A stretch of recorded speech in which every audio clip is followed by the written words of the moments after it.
Hi, it's Felicia. Welcome back to my channel.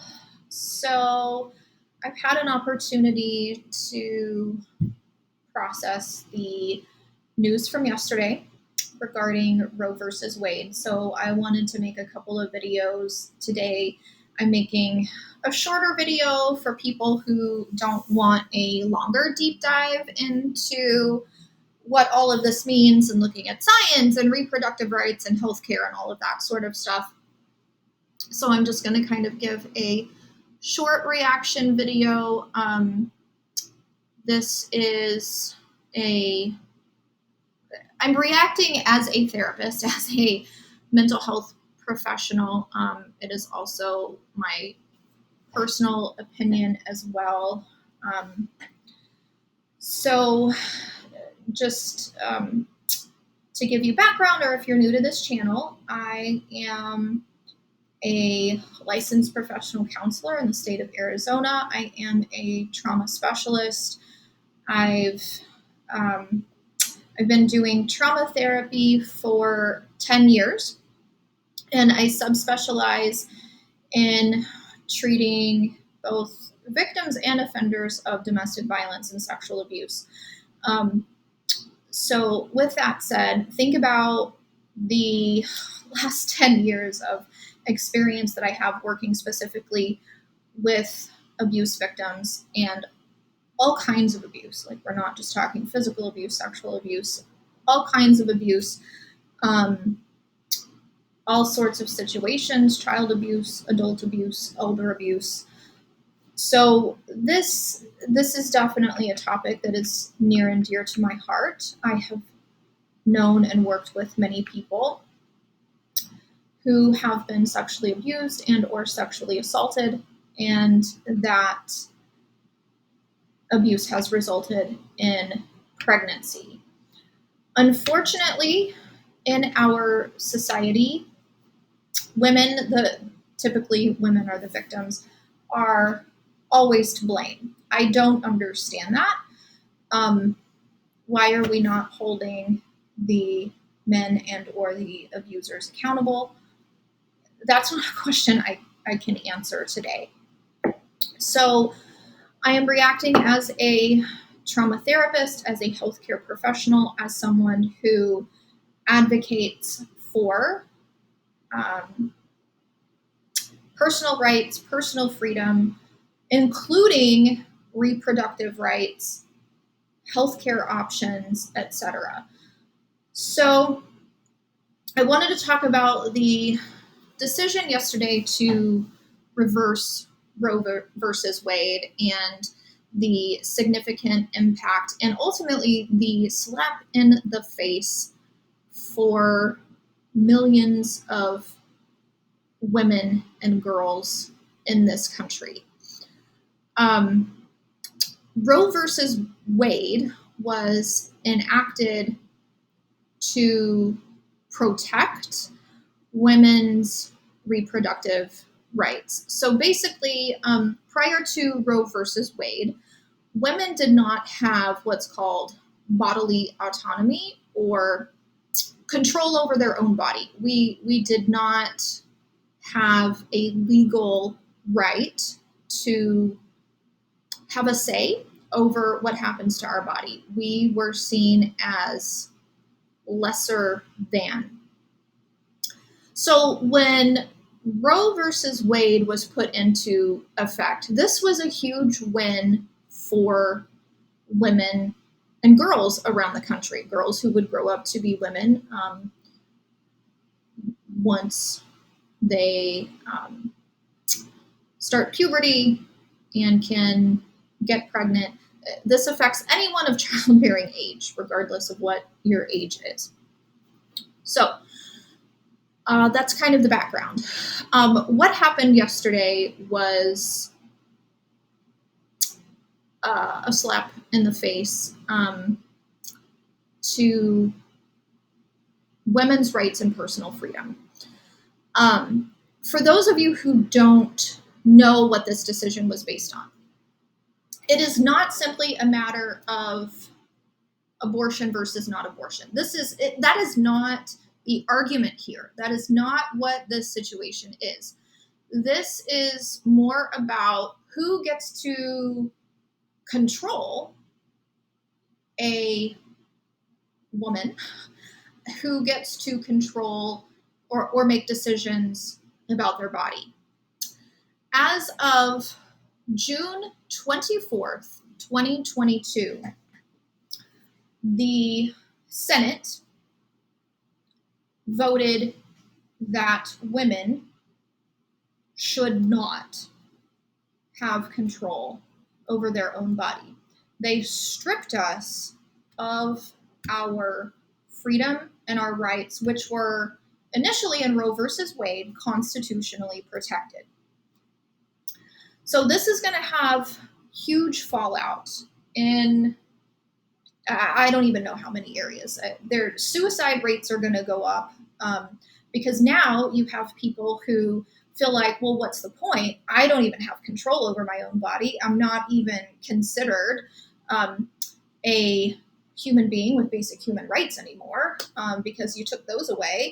So what's the point? That is issue, well, that's one of the issues. I wouldn't say that's issue number one, but that is certainly a big issue. You are going to see an increase in suicides. That is without a doubt. I can promise you that will happen. As a mental health professional, I know how this impacts people. Another thing that's going to happen is you're going to have people who are going to have forced pregnancies. And again, you may have suicides due to that. But you're also, just from a healthcare perspective, you are taking away the opportunity for safe and healthy abortions. You are not taking away abortion. Abortion has been around for as long as people have been around. People have found a way to have abortions, miscarriages, etc. If someone doesn't want a baby, there are ways to get rid of it. What you have done is gotten rid of safe and healthy abortions. So congratulations. Women around the country are now going to die because they no longer have access to safe and healthy abortions. Maybe they have serious health issues. Maybe they were using protection. Maybe they did use a condom and the condom broke. There are so many circumstances at play here that nobody has the right to judge any particular situation. So women are going to die because they're going to now attempt to have abortions on their own if they can't get to a state where there actually is access. And many people are poor and they can't travel to a state that actually has free services or available services of this nature. So again, congratulations. So that is another issue. A third issue is this is only the beginning, and I'm going to get into this in my longer video that I will be doing that's going into a deeper dive of this. But if you read Justice Alito, his draft opinion, let me explain this for those of you who have not bothered to read the draft opinion or have any idea as to what the Senate is trying to do. First and foremost, they have argued that women's rights are not constitutional. We don't have rights to our own body because apparently we don't matter as much as men, or we don't have equal power to them, etc. So there's that. That is certainly happening. So they're taking away women's rights, our reproductive rights, our ability to choose, our ability to retain autonomy over our bodies. That's number one. Number two, the next thing that they're going after, per this draft opinion, if you would bother to read it, is contraception, aka birth control. Now, there are some politicians who are already enacting this. I want to say Texas or Oklahoma. I can't remember which one, but there's some state recently that enacted a law that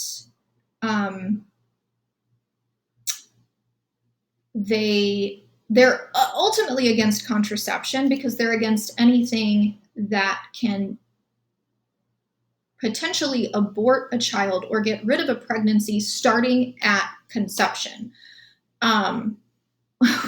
So you think about that logically. If we're starting at conception, what does that mean? Well, that means they don't believe in the use of contraception.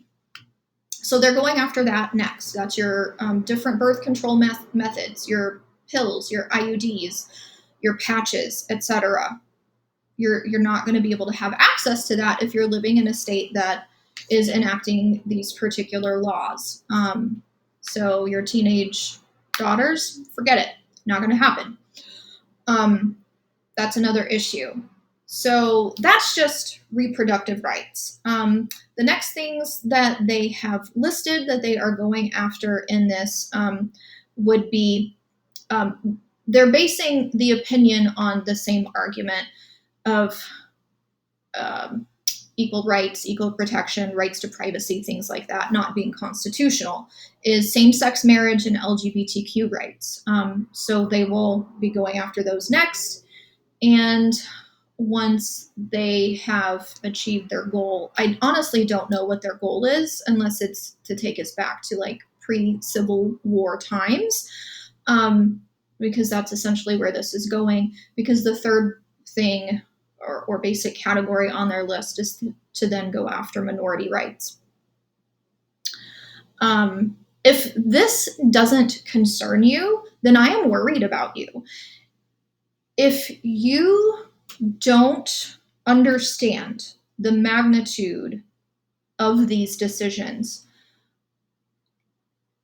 I would be very worried about you, because if you can't see it, there's probably something wrong with you. This is not okay. It's not okay for a number of reasons. And again, it's bigger than whether you're pro-life or you're not pro-life, whatever that even means.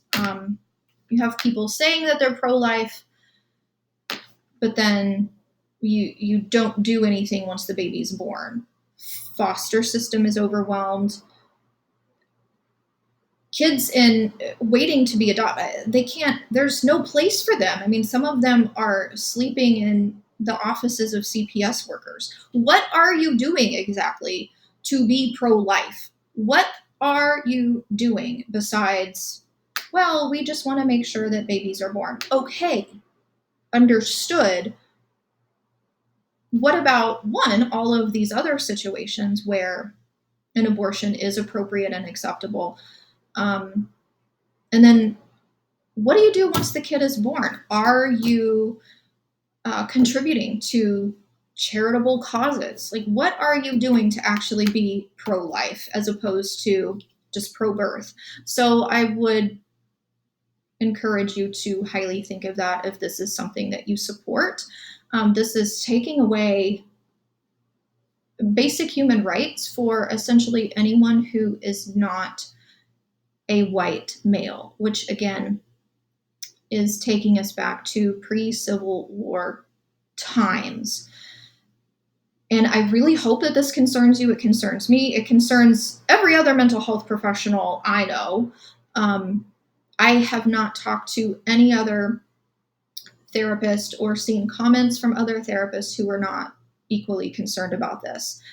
There's a reason why we're concerned about it, because we understand the implications of it. So I really hope that you do your studying, read the draft opinion, and make a decision for yourself. Really educate yourself on what this means and how people around the US are going to be impacted, including your daughters. It's something to think about. Again, this is bigger than whether you're pro-life or not. Again, whatever that means.